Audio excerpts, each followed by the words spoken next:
ఇప్పుడే మూవీ అయితే completion. Movie విషయానికి వస్తే ఆల్రెడీ ఊళ్ళోకి వెళ్లే ముందు మన ఛానల్ని ఎవరైనా కొత్తగా చూస్తే సబ్స్క్రైబ్ లైక్ చేయండి మామ.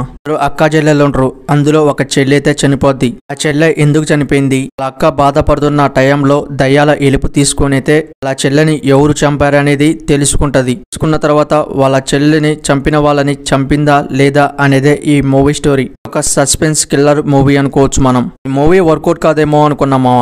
నాకైతే చాలా అంటే చాలా వర్కౌట్ అయింది ఈ మూవీ. దయ్యాల మూవీస్ చూసి చాలా కాలమైంది. ఒక ఫ్రెష్ మూవీ చూసినట్టు అనిపించింది. ఈ మూవీ ఎక్కడ కూడా స్లో అనిపించలే. ప్రతి ఒక్క సీన్ కూడా చాలా గ్రాప్ పెంచుకుంటూ అలా పోతూనే ఉందనుకోవచ్చు ఈ మూవీ. మెయిన్ గా హర్రర్ సీన్స్ అయితే వేరే లెవెల్లో ఉన్నాయనుకోవచ్చు. మూవీని అయితే ఫ్యామిలీతో 100% వాచింగ్ చేయొచ్చు. బ్యాడ్ లాంగ్వేజ్ అయితే ఏం లేదు. మూవీలో కామెడీ సీన్స్ అయితే ఎక్కడ దొరకవు. సెంటిమెంట్ సీన్స్ అయితే వేరే లెవెల్లో ఉన్నాయి. మెయిన్ గా ఇద్దరు ఆడలను పెట్టుకొని తీయటం అంటే మామూలు విషయం కాదు. గ్రాఫిక్స్ అయితే బాగానే అనిపించింది. ఈ మూవీ స్టార్టింగ్ లో స్టోరీలోకి పోవడానికి కొంచెం టైం తీసుకుంటది, కానీ స్టోరీలోకి వెళ్ళిన తర్వాత మూవీ అలా గ్రాఫ్ పెంచుకుంటూ పోతూనే ఉంటుంది అనుకోవచ్చు.